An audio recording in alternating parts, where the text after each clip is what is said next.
Council under a grant from the National Endowment for the Humanities.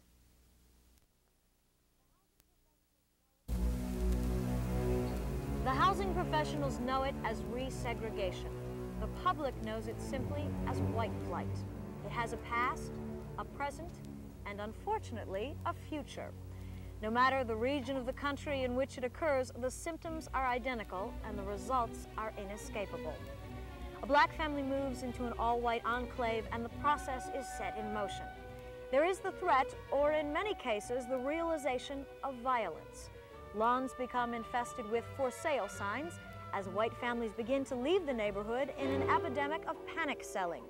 Real estate brokers begin the practice of racial steering, showing the available homes to only black buyers while warning white buyers away. Property values decline, and soon the neighborhood is once again segregated, except this time it is all black. But in one city, an unusual alliance of concerned residents, government officials, and real estate brokers have been fighting for almost 30 years to break this inevitable pattern, and in so doing have managed to change a number of the prevailing myths that have plagued open housing from the beginning.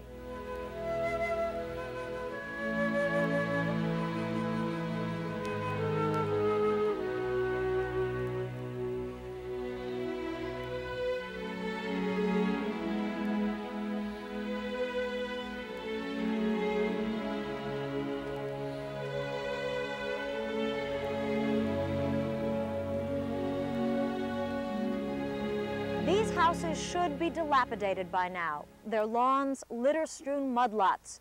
Every other car should be up on blocks, and every face should be black. All of these things should be true if everything said about an integrated neighborhood is to be believed. But this is an integrated neighborhood, and none of these things is true or is about to become true. This is Shaker Heights, Ohio, one of Cleveland's oldest suburbs, and it is today much like it was when it began in 1920. A middle class to upper middle class to wealthy bedroom community of about 35,000 people. 25% of the residents of Shaker Heights are black. Now, if this sounds unique to you, then it is in keeping with Shaker Heights' history, which has been unique from the beginning.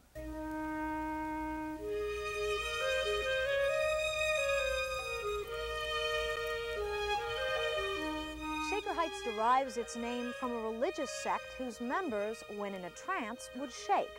Those outside the sect who observed this ritual derisively dubbed them Shakers. They founded the North Union Colony on land donated to them by a farmer named Ralph Russell.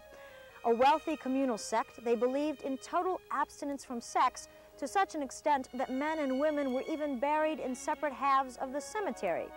They relied on converts and the adoption of orphans to replenish their ranks.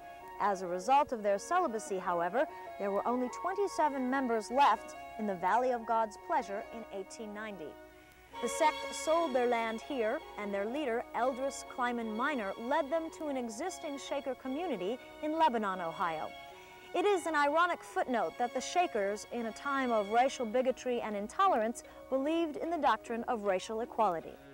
The land was eventually bought by two brothers, Oris Paxton and Mantis James Van Swearingen, in 1905. Influenced by the ideas of British social reformer Ebenezer Howard, who criticized the haphazard evolution of sprawling suburbs, the Van Sweringens planned Shaker Village from the largest down to the smallest detail. The lots and streets were laid out with respect to the topography of the land, and the houses were designed by the foremost architects of the day in accordance with the guidelines set forth in the Van Sweringens pamphlet entitled Shaker Village Standards. The population of the village began to increase once the brothers acquired the Nickel Plate Railroad line and extended the tracks into Shaker, providing high-speed commuter service to and from downtown Cleveland. However, progressive social ideas were not in the Van Sweringens' plan for Shaker Heights. The brothers felt that people would move into the community only if they knew it was reserved for the right people.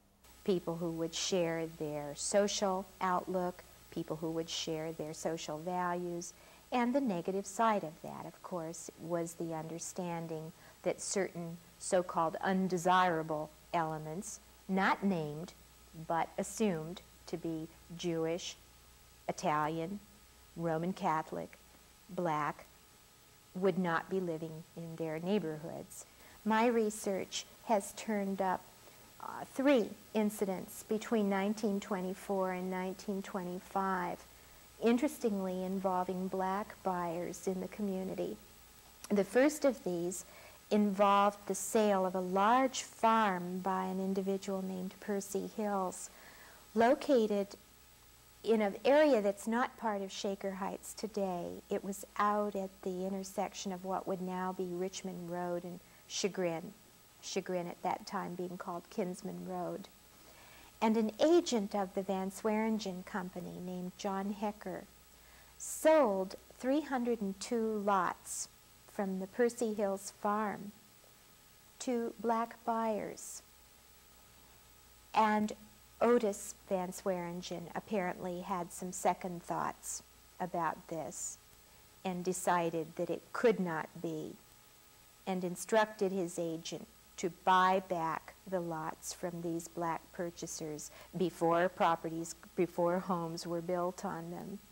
And the company then proceeded to buy back those lots at prices of about $5,000, $6,000 per lot, which was an incredibly high price in those days. The company bought them back at approximately 10 times what the buyers had paid for them, and took a loss of about $750,000. That was the first of a pattern whereby the company bought out undesirables. A second incident, less well known, involved buying out a black undertaker for $10,000. The third incident is interesting because it suggests the first real harassment of blacks in this community. And that was an incident on Huntington Road involving a black doctor who had bought a home on Huntington Road in 1925. And again, it was Otis Van Swearingen who decided that this could not be. And he was still, I think, probably licking his wounds from the losses the company had taken, and so tried other methods to persuade this gentleman to sell out. One incident involved some rock throwing by some boys on the street.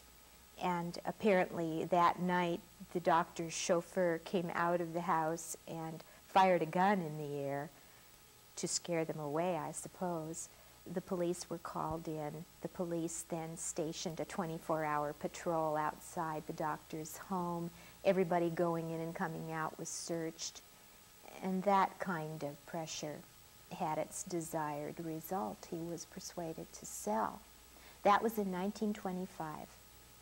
And in 1927, you then find the first formal restrictive covenants being written into the property deeds in Shaker Heights.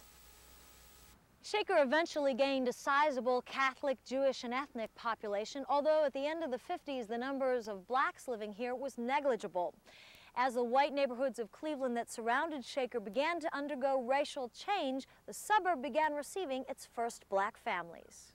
They came to Ludlow, an area that straddled both Cleveland and Shaker, but was entirely within the Shaker Heights school system.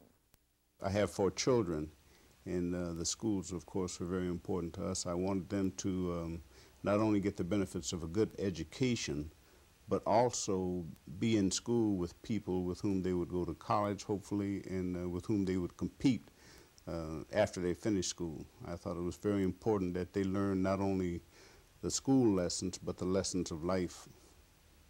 We moved there primarily because our children were just about ready to go to school, and we wanted to live in an area that had a very good school system. And we already knew about the Shaker schools, and though it was not in Shaker Heights, it was the Shaker Heights City School Districts, and this was our primary motive in moving into the Ludlow district. Why did the first black families who moved into Shaker choose Ludlow when the less affluent, blue-collared Moreland district would seem to be a more likely entry point? Like Ludlow, it bordered Cleveland and would also have given their children access to the Shaker school system. The obvious answer is that they could afford a more expensive style of housing than what Moreland had to offer. The homes in Moreland were similar in size and architecture to the houses they had left behind in Cleveland. They were moving up, not laterally. The less obvious answer is that because of the more affluent and better educated residents of Ludlow, these pioneer black families thought their presence would be more accepted. We recognized that there would be potential risks. At that time, there had been a bombing of a family in Shaker. We knew these were possibilities. I did buy a big dog shortly after we moved, and I thought this would offer me some protection, or at least alert me if anything was about to happen.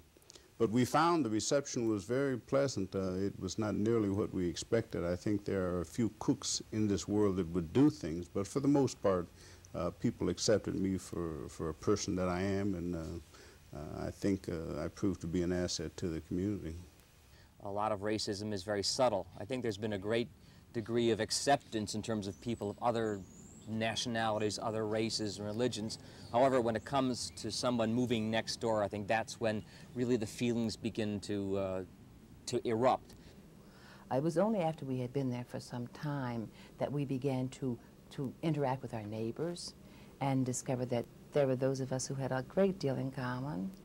The area real estate brokers at first tried to block the entrance of blacks into the all-white enclave. Finding a house in Shaker in the 50s was a difficult task. You could not just go to a realtor and say, I'd like to look at houses in Shaker. You had to do different things to find houses. A black family coming into a real estate office would have been shown very, very few listings and very, very few houses in extremely limited neighborhoods, and there would have been no bones about the fact that that was the right thing for the realtor to do. This was perfectly comfortable for everybody. Nobody expected it to be any different.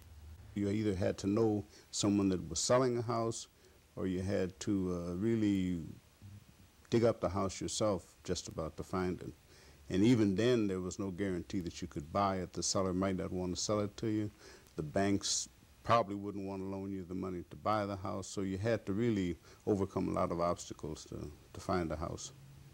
When we purchased the lot, for some reason, it did not have the stipulations that were generally in the deeds to houses in Shaker Heights and in the Shaker Heights City School District. This was a quirk, and of course, which meant simply that we did not have to get the signatures of 10 people across the street and so many people on the left and so many people on the right. And this was unusual.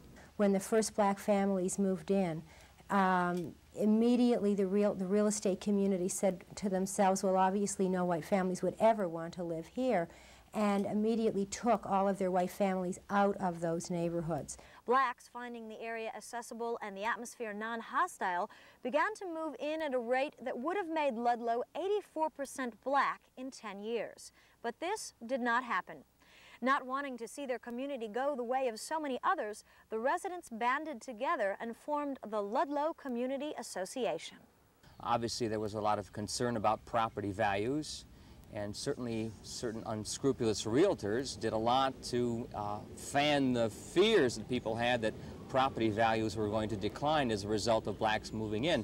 And that had been a pattern in many American cities that people read about. So all these fears were being fanned by a lot of hate literature, as well as realtors going door to door and saying, you better sell today because tomorrow they'll be here. And it was because of this that we began just to sit down and talk about what we could do about it. And this was really the birth of the Ludlow Housing Office. Members of this community met one-on-one with realtors and said, look, you've got to stop doing this. And that if you're not going to show families homes in this community, we're going to do that. And so we'd like to help you do your business. But if you're not going to show families homes in our community, we're going to take that responsibility. We actually became the real estate agent for our community. We showed houses, we bought buyer and seller together. So I still feel that we were pioneers, that the Ludlow Community Association was pioneers in the whole area of housing in Shaker Heights. The success of the association made Ludlow a nationally recognized model of an integrated community. Blacks gradually began to move into the 3 other communities south of the Shaker Rapid Tracks: Moreland, Lomond, and Sussex. These areas, following Ludlow's example, formed their own associations and attempted to stabilize their respective neighborhoods. In 1966, the 4 community associations signed an agreement with 16 area real estate brokers to show white prospects available homes in integrated areas. Community attitudes about exclusion of minorities probably have much less impact on the real estate community today than they did immediately after the Fair Housing Act of 1968. I think realtors today, no matter how naive or prejudiced as individuals, feel they have the establishment behind them in their need to obey the law, from local legislation all the way to FBI enforcement. So that local community attitudes, the fear that they will never get a listing there again, the fear that their office will be bombed, I think these things are archaic. They're really of the past. People are much more cognizant of the fact that they have to obey the law than afraid of community reaction to bringing in a minority family. Approximately 10 or 12 years ago, a prominent realtor who lives and works in Shaker Heights but is active throughout the entire community did a comparative study between 2 suburbs, Shaker Heights on the east side, already significantly integrated, and Rocky River on our west side, an all-white ghetto. The houses are, the communities are very similar in that they have equal access to the Cleveland Rapid, which gives them easy access to downtown, and that they have housing stock of equal age that sell for approximately within the same price range.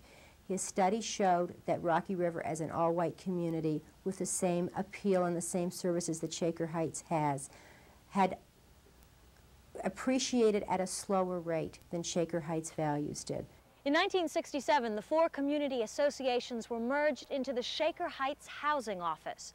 Financial support and supervision was provided by the City Council and the Board of Education, and the office was mandated to find white buyers for the Ludlow, Moreland, Lomond, and Sussex areas. The primary goal then, and I think it still is to a great extent, is to see that there is white movement in Shaker Heights. Because historically what had happened all over the country is that as communities became integrated, it went from white to integrated to black. And our goal was to see that it remained an integrated community. And we could only do that by seeing that white families continued to move in. When the housing office was formed, many of us involved in the Lomond Association and that sort of thing thought, well, if we can hang on for 3 or 4 years as an integrated community, we'll do well. In other words, we contemplated the possibility of the community really flip-flopping. And here we are 20 years later, or almost, and it's still thriving. Today, the primary concern of the housing office remains integration maintenance. This involves attracting and aiding white home seekers who are interested in housing in mainly integrated areas. And the reciprocal is true, aiding blacks to find housing in mainly white areas. Whites and blacks who are not interested in this pro-integrative policy can seek their own options without help or hindrance from the housing office. Integration maintenance involves taking race into account in order to provide a countervailing influence to the segregative influences in the larger society. What we're talking about is attracting whites to where whites are underrepresented in the housing traffic, and blacks to areas where blacks are underrepresented in the housing traffic. The goals of the Shaker Heights Housing Office to maintain a viably integrated community is certainly a worthy one. I think those who are not in sympathy with the approach find that integration management and maintenance somehow works to the disadvantage of the minority seeker. In my work as a realtor, I have met people who have attempted to buy housing in Shaker but could not access the total inventory. And in this particular instance, this means that the individual was being denied. Now, although it's for a worthy social goal, it is still the individual's right by law to be able to have access to the total marketplace. So in that sense, anytime an individual is denied, there's an inequity there that just cannot be justified. We don't stop people from making segregative moves. We'll only give them assistance, full assistance, if they're willing to explore their integrative moves, but we don't abridge their options. We seek to influence people so as to look at options that they wouldn't have looked at, housing options, schooling options. This doesn't take from anybody a right. What this does is make sense out of integration, or make sense out of fair housing, that is. Fair housing doesn't make sense unless we're talking about a free, informed choice. If the choice is limited to traditional options, and if what it means is basically extending the boundaries of the ghetto, then it doesn't have any real meaning in terms of the housing market. The fact is, at one time, there were housing opportunities that were being denied because they were not listed with real estate people, so that an individual that comes in that market and would come to my office or any other office would not have access to that particular listing, whereas their white counterpart would have knowledge of that listing through the Shaker Housing Office. Now, at this point, I'm not sure whether the program is being operated just as it was when it initially was structured, but that was a problem that I saw at that time. It's true that we don't show houses to black people in areas of the community where white people are underrepresented. It's also true that we don't show houses to whites in areas of town where black people are underrepresented. That's an even-handed program. People are free on their own to find housing in those areas. We don't restrict that, and we would fight for their right to make those segregative choices if it were being infringed upon. But there is no justification for spending taxpayers' money, money raised from the taxpayers of the City of Shaker Heights, from the Shaker Heights City School District, to help people explore segregative housing options. That just wouldn't make any sense. Integration is a process. It's a process where both blacks and whites can go into the market at any time and find housing without constraints. And that will only come about when the total marketplace is open. Whether one agrees or disagrees with the policy of integration maintenance, it has been successful to an extent in Shaker Heights, with the one exception being the Moreland district. This area has traditionally been populated by the lowest economic group in the city. Blacks saw in Moreland an opportunity to reap the benefits of Shaker's superb educational system at the price of an affordable home. The Shaker school system is considered to be one of the finest in the country. Year after year, Shaker has been a leader in the number of merit scholarship finalists. However, the inability of the housing office to attract whites with school-aged children to the Moreland neighborhood resulted in a racially identifiable school. In 1970, Moreland School was 88% black. The parents who had sacrificed to place their children into the Shaker school system and the school board both looked upon this situation with alarm. The Shaker Schools plan was implemented. The Shaker Schools plan means that if you are black and you live in Lomond, Ludlow, or Moreland, that you may volunteer to transfer to the 6 other elementary schools with predominantly white populations. And it also means the same thing in reverse. If you are white and you live in the 6 elementary schools with predominantly white populations, and that would be Boulevard, Fernway, Honor Sussex, Mercer, and Malvern, then you could volunteer to bus to either Ludlow, Moreland, or Lomond. We have also added the magnet-type programs to all 3 of those schools. Ludlow has the Gifted and Talented program, and also a program that we call Literary Projects. Moreland has the computers and also the Gifted Math program, and the Science and French are at Lomond. We feel that these programs have been very successful. We are at the point now where we need to look at the programs and evaluate them for the future. The program raised Moreland School's white enrollment from 12 to 35%. However, the success of the Shaker Schools plan did not trigger a corresponding success in relation to the neighborhood's housing trend. The black population continued to grow as the white population diminished. This fact, coupled with the conversion of nearby Ludlow to a magnet school, drawing white students to it from Moreland, has driven Moreland's white enrollment down to 21%. But had nothing been attempted, the black enrollment of the school would have been 95% virtual segregation. I think that we have to reawaken in people the kind of interest that we had in the program when it first started, and that people have to learn that this is an experiment that provides an opportunity for their children to participate in a real democracy. The Shaker School Board, administrators, and many of the teachers, parents, and the students are dedicated to a totally integrated school system. There has been and probably always will be differences on how to achieve integration, but they all realize the importance of such a system, especially the students.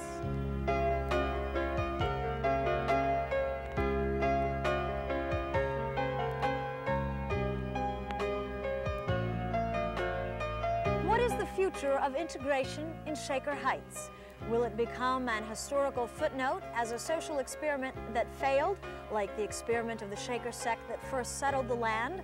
Or will it be considered the model for all communities of the 21st century? There are no sure answers, but there are opinions. The country has to deal with racism, and racism is here in Shaker as well. I think that there might have been a silver lining in the fact that some people who may have thought that racism was behind us, that we don't have to deal with it, that we've turned the corner, are now aware that it is something to deal with. We deal with it on an everyday basis here at the housing office. Our sales coordinators, our rental coordinators, our prospecting people, our marketing people are always running into folks who are taking race into account in a negative way, in a way that promotes segregation. There's no surprise to us that that racism is a reality in Shaker Heights. I think the most important thing, however, when we're talking about integration maintenance, is finding out what is at root of the fear that many white residents have in living in predominantly black areas or even in mixed areas.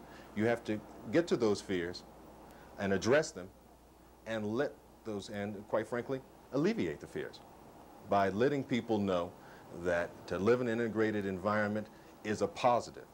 It's very beneficial. It's good for the community. It's good for your own personal growth. And I think when something like this is demonstrated to those white prospective homeowners, that they will be more than willing to live in areas that now are predominantly black or are quite well mixed. The program of integration at Shaker Heights is a program that still needs tremendous efforts. The program is not complete. We can't sit back and relax. Racial prejudices still do exist. We must continue to make sure that there is an adequate flow of white families into the integrated areas to maintain a stable, racially balanced community, and to make sure that black families can find adequate housing wherever they want to live in white communities as well as integrated and segregated communities, so that the effort must be maintained for the unforeseeable future. But I'm satisfied that with the kind of efforts that Shaker Heights and now some of its cooperating communities around it are engaged in, that the effort will be successful. Whites have been very attracted to Shaker Heights for a long time, and they have continued during the period that Shaker Heights has been integrated, which goes back a quarter of a century now. I think they continue to move in, and I think they will continue to move in sizable numbers. Shaker simply has too much to offer as an outstanding suburban residential community. I mean, we've got a planned community with excellent housing stock. We've got extraordinarily good city services. We've got schools that have been outstanding for years and years. We've got some great recreational facilities and good transportation. There's just too much here in Shaker Heights for people to turn their back on. They will continue to be attracted to Shaker Heights. Integration has been cynically defined as the brief span of time between the first black family moving in and the last white family moving out. Shaker Heights, Ohio has been redefining the definition for 27 years. Some view it as an experiment. The residents of Shaker consider it a way of life. And it truly couldn't happen to a nicer place.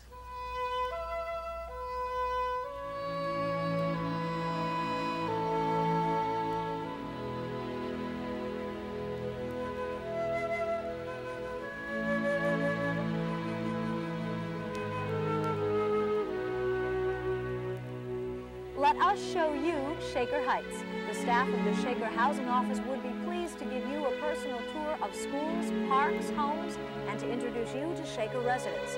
Whether you are considering a move or in a position to influence others who are moving to the Cleveland area, please call. Our staff will describe all aspects of Shaker life and provide accurate answers to your questions. For your personalized view of Shaker Heights, call 751-2155.